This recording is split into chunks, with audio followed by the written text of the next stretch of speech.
My name is Olivia, and the most humiliating moment of my life happened less than 12 hours after I came home from Afghanistan. I had spent 10 years as a combat medic, imagining a return to the warmth of a family ranch, but reality was as cold as the rain lashing against my sister's glass and steel mansion. Madison didn't offer a towel or a hug. She looked at my travel-worn boots with pure disgust. She grabbed my military shadow box, the frame holding my medals, and the folded flag from our father's service, and hurled it into a mud-caked cattle trough. I watched the glass shatter in the filth, as she sneered that, after 10 years in the sand, I was nothing but a ghost in a soaked jacket. Welcome to Turning Tables Stories channel. I'm enjoying a warm coffee and watching the view, finding some peace before we continue. Olivia's story reminds us that the hardest storms are often the ones at our own front door. Where are you listening from today, and what is your favorite drink right now? Let's settle back, and the rain is heavy, and the journey is just beginning. I stood there for a long time, watching the warm gold rectangles of light spill from the mansion's windows onto the wet asphalt. Inside, the air likely smelled of expensive jasmine and Madison's curated success, while out here, the rain tasted like cold iron and old disappointments. I looked at the scars on my knuckles, reminders of every life I tried to save in those dusty trenches, all while holding onto the dream of this soil. I had been the silent investor in Madison's version of the family. For a decade, I wired my combat pay back to this zip code, believing every cent was going toward the back taxes and emergency maintenance needed to keep the bank from seizing our family land. I thought I was protecting our roots and ensuring the acreage was preserved. But as I looked at the glass and steel structure towering over me, I realized the ranch hadn't been preserved. It had been harvested. Madison had sold the land while I was dodging mortars, using my absence to build this monument to her own ego. To her, my sacrifice wasn't a gift, it was a capital injection. This is the trap of normalized cruelty. When you are the reliable one who always delivers, the people around you stop seeing your effort as a choice. They begin to view it as a baseline, a debt you owe for the privilege of belonging to them. Madison didn't see a sister returning from war. She saw a ghost who might ask for its share of the inheritance back. She didn't feel a shred of guilt because, in her mind, my 10 years of service were just 10 years of being conveniently out of the way. She had spent years conditioning our father to see me as a relic of the past, while she was the face of the future. The party music drifted through the storm low, expensive jazz that signaled a status I no longer recognized. Madison leaned out from the door just enough to block the view of her guests, protecting them from the sight of her unfiltered sister. She didn't ask how I was. She didn't ask about the scars on my hands, or the things I'd seen. Instead, she reached into a leather folder on the entry table and shoved a document into my wet hands. It was the official summary of our father Gary's last will and testament. The ink blurred under the rain, but the numbers were sharp. Property 1, the $15 million hilltop estate, was titled solely to Madison. Property 2, a derelict 1950s roadside diner and auto shop, was left to me. Dad was very specific, she said, her voice surgical and devoid of warmth. He wanted you to have something that matched your skill set. She smiled then, a slow, lethal expression that proved she thought the game was over. She thought she had secured the winning hand by leaving me the ruins of our father's life, while she kept the crown jewels. But I didn't cry, and I didn't beg for a couch in her mansion. I just folded the paper, gripped my duffel, and started walking toward the only thing I had left in this world. My compassion for this family had been a luxury they had overdrafted for the last time. Madison thought she had taken everything, but she had no idea that I was already scanning the terrain for her collapse. I reached Gary's Hill Country stop just after midnight. The neon sign was long dead, just a skeletal frame of wire and rust groaning in the Texas wind. Inside, the air was a thick conglomerate of cold metal, petroleum, and the heavy scent of decades-old abandonment. This was my inheritance. My father's final message to me was a building that looked like it had been held together by nothing but stubbornness I didn't reach for a tissue or call a friend to vent. Afghanistan had stripped me of the luxury of emotional outbursts. I simply set my duffel on the counter and checked the perimeter. Habit is a powerful anesthetic. War hadn't taught me how to come home, but it had taught me how to exist in ruins. I found a broom in the back office, a room with a chair missing one wheel and a desk scarred by cigarette burns. I began to sweep. People might look at me standing in the center of that wreckage and see a woman who was too broken to fight her sister. They would see my silence on that mansion porch as submission, but they don't understand the invisible chain of the survivor. In combat medicine, if you panic when the world starts exploding, people die. You learn to silence your heart until the job is finished. You build a vault in your mind where you store the fear and the anger, locking it away so your hands stay steady. This silence wasn't weakness, it was an assessment. I was looking for the weak points in Madison's fortress. This is the invisible chain. It binds you to a state of constant readiness, a perpetual wait for the next strike. I had survived 10 years of deployments, only to realize my final battlefield was a roadside diner in the hill country.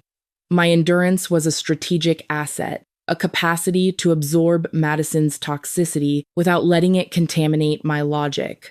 I scrubbed the grease from the counter with a rhythmic precision. I emptied expired motor oil bottles and cleared a rack of windshield wipers that were as obsolete as my sister's sense of loyalty. Every movement was a reclamation of my own territory. By the time the first gray light of dawn touched the cracked windows, I wasn't just Olivia. I was a combatant who had secured her base of operations. The dust was gone, replaced by a cold, sharp clarity. Madison thought she had buried me here. She didn't realize that in my world, we do our best work from the trenches. This wasn't a breakdown, it was a balance sheet. I was just waiting for the right moment to open the books. I shifted my focus to the back storage room. It was a space of heavy shadows and the lingering scent of petroleum. I began moving crates and drums, clearing away the history of neglect, one item at a time. That's when I noticed the floor. A rectangular section of wood sat flush against the concrete, the dust around its edges disturbed by a precision that didn't match the rest of the ruin. I found the recessed handle and pulled. The hinges gave a metallic groan that echoed through the empty diner. A rush of cooler, drier air rose to meet me. I descended narrow stairs into the dark. My flashlight beam cut through the air, revealing a vault of intention. This wasn't just a storage basement, it was a climate-controlled archive. Metal shelves lined the walls, filled with binders and equipment cases organized with a precision that made my throat tighten instantly. At the center of the shelf sat a fireproof lockbox. My name was written across the lid in my father's controlled, technical script, Olivia. I opened it with steady fingers. Inside was a letter. Olivia, if you are reading this, you did exactly what I believed you would do, the note began. You came back to the place everyone else would walk away from. I owe you the honesty I did not give you while I was alive. The shop was never a punishment. It was a test of character. I knew only one of my daughters could pass. I lowered the paper slowly. My father hadn't left me ruins. He had left me a position. Beneath the letter were files that changed the gravity of my entire reality, technical manuals, engineering diagrams, and at the bottom, a heavy folder marked Aquifer Rights. I scanned the documents and felt the adrenaline of the battlefield return. I realized my father hadn't just been a simple rancher. He had been a civilian contractor with high-level clearance, a man who understood complex systems and their vulnerabilities. He had spent years securing the legal ownership and the primary access node to the massive regional aquifer, the literal water source for every luxury property in this corner of the hill country. I did the math in my head. Madison's hilltop mansion and her $15 million luxury development project required a massive, constant supply of water to maintain their value. Without my signature on the easement rights and the access node, her glass and steel dream was nothing more than a dry, hollow husk. Legally, she couldn't break ground on a single new unit without my permission. My father had left her the crown, but he had given me the keys to the kingdom. I sat there in the silence of the vault, surrounded by the proof of my father's foresight. Madison had mocked me for my grease-stained jeans and my travel-worn boots. She had called me a loser for chasing meaning in a desert sandbox.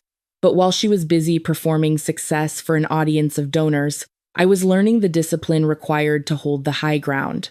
This wasn't revenge. It was accounting. Madison was standing on $15 million of debt and high-interest leverage, and I was holding the tap. I closed the box and locked the hatch. The storm outside had finally stopped, but for my sister, the pressure was only beginning to rise. Madison arrived 1 week later, the tires of her $150,000 SUV crunching over the gravel like a predator approaching a carcass. She stepped out, her designer sunglasses reflecting the rusted neon sign as if she were inspecting a hazardous waste site. She looked at me standing there in grease-stained jeans with a wrench in my hand, and her lips curled into that slow, patronizing smile I had seen 1,000 times. I have to admit, Olivia, this survival experiment of yours is truly tragic, she said, her voice dripping with artificial sympathy. She didn't wait for an answer. She reached into her leather clutch and pulled out a check. $7,500, she announced, holding it out between two manicured fingers. It's more than this fossil is worth. Sign this waiver surrendering your rights to the land, and you can finally go back to whatever desert you missed so much. I'm doing you a favor. I looked at the piece of paper, $7,500. It was a mathematical insult, a fraction of the combat pay I had sent her over the last decade. I didn't remind her that my blood and sweat had built the very walls she was leaning against while she was busy harvesting our father's legacy. I didn't touch her pen. I simply took the check, not as a settlement, but as a recorded admission of her greed. It was the only receipt I needed for the legal storm I was about to unleash. I just took the check silently. Madison took my silence for submission, laughing softly as she turned back to her car. Good. At least you're finally being realistic, she called out. But as I watched her drive away, I wasn't feeling defeated. I was observing. This is the illusory power of an empty wallet. Madison believed she was in control because she had the visible symbols of success, the imported SUV, the designer wardrobe, the hilltop mansion. She mistook her visibility for stability. To her, wealth was a performance, a curated image designed to keep the world from looking too closely at the foundation. She didn't realize that her position was just a lease, a subscription to a lifestyle she was footing with debt. She had built her entire identity on the trappings of power, but the wallet inside that leather clutch was functionally empty. The following morning, I wasn't at the diner. I was in a glass-walled office in downtown Austin, sitting across from Elias Reed, a probate attorney with a reputation for surgical precision. Beside him was Margaret Klein, a forensic accountant who spoke only in the language of cold, hard facts. I didn't bring emotions to the table. I brought the trust documents I had retrieved from the vault. Margaret flipped through the disclosures tied to the Hilltop Development Project. The numbers that returned painted the picture my father had clearly anticipated. Your sister isn't wealthy, Olivia. She's floating, Margaret said, tapping a highlighted section on her tablet. Madison's luxury lifestyle was a house of cards, financed by $15 million in high-interest debt and aggressive credit lines. Her entire development project was leveraged to the maximum valuation. Elias Reed leaned forward, his expression neutral. There is more. The $15 million project is legally dead in the water without your signature. He slid a map across the desk. Gary Miller didn't just leave you a derelict diner. He left you the primary access node to the regional aquifer. Madison has already pre-sold $3 million in luxury contracts for a development that has no legal right to its own water source. The realization hit me with the weight of a physical force. Madison hadn't just been greedy. She had been criminal. Exploiting her position as the interim trustee, she had committed a flagrant breach of fiduciary duty. She had siphoned $2,500,000 from the protected land fund our father had set aside for my veteran clinic, using it as a private slush fund to keep her own creditors at bay. She thought she was the predator, but she had been standing on ground that I now officially owned. This wasn't revenge. It was a professional siege. I looked at the lawyer and gave him the only instruction that mattered. Give her an ultimatum. Either she signs a mandatory restitution agreement to work off every cent she stole, or I hand these embezzlement files to the district attorney tonight. Inside, my mind was as calm as a balance sheet. The illusion of my sister's power was about to evaporate. The hilltop estate shimmered like a staged dream, a fortress of glass and steel, reflecting the curated generosity of Madison's annual winter charity auction. Valet attendants moved with rehearsed politeness, and luxury sedans lined the curved drive as soft jazz drifted through the heated air. I stepped out of the car in a tailored black suit, simple, precise, and devoid of theatrics. I could feel the shift in the room the moment I entered. Eyes lingered on me, but they didn't offer recognition. They offered assessment. Presence is a language, and mine no longer translated as the discarded sister from the storm. Inside, the atmosphere was thick with the scent of lilies and the quiet hum of effortless wealth. Madison stood near the grand staircase, wearing her confidence like armor, laughing with a cluster of high-profile donors. She looked radiant, controlled, and perfectly calibrated.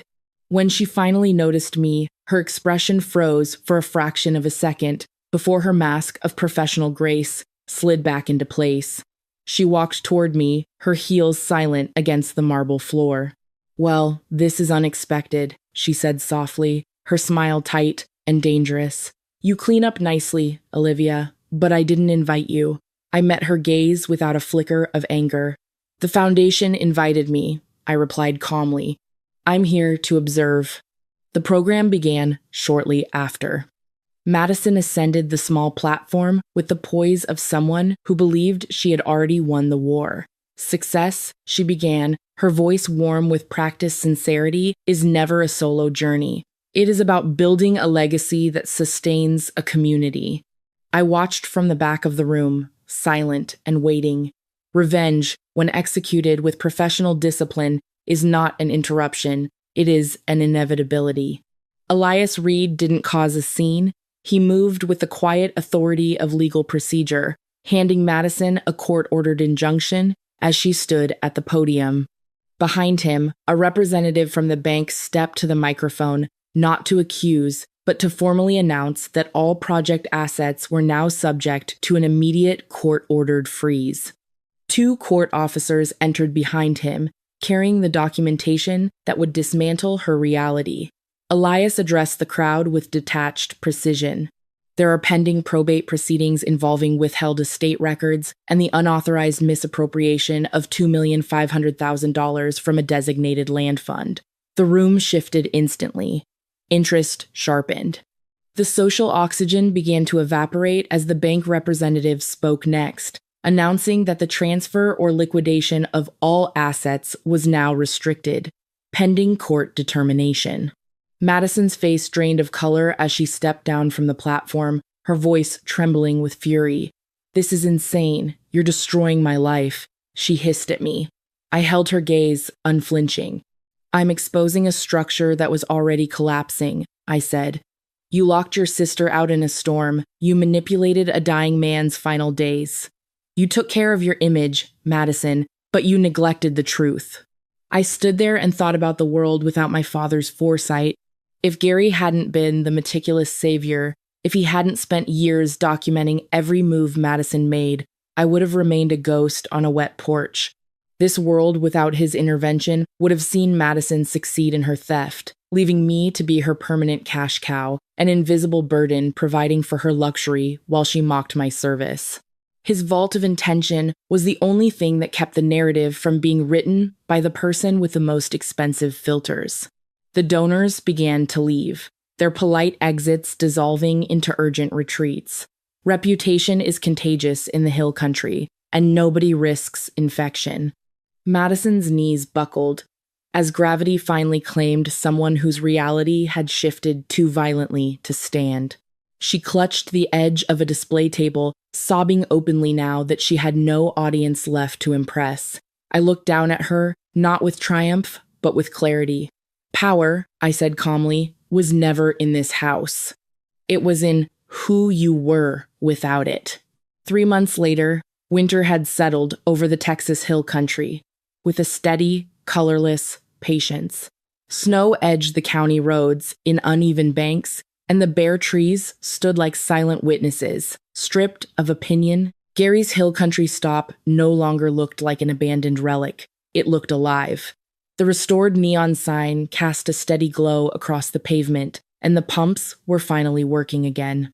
Inside, the air no longer smelled of petroleum and abandonment. It smelled of fresh coffee and purpose. I had used a portion of the $15 million trust my father structured so carefully to establish the Miller Transition Fund. We weren't building monuments to ego. We were building stability for returning veterans. Using the $2,500,000 recovered from Madison's misappropriation, the fund provided housing assistance, job retraining, and the legal guidance I wish I had possessed on that first rainy night. Madison arrived for her shift just after 8 o'clock in the morning. There was no $150,000 SUV or designer coat this time, just a borrowed sedan and a quiet hesitation that I could see through the clean glass. She walked behind the counter, her movements uncelebrated and unseen by any digital audience. She was learning the hard difference between followers and customers, between curated engagement and real trust. The settlement terms were strict. In exchange for my agreement not to file criminal charges, she accepted a supervised work placement and debt restructuring.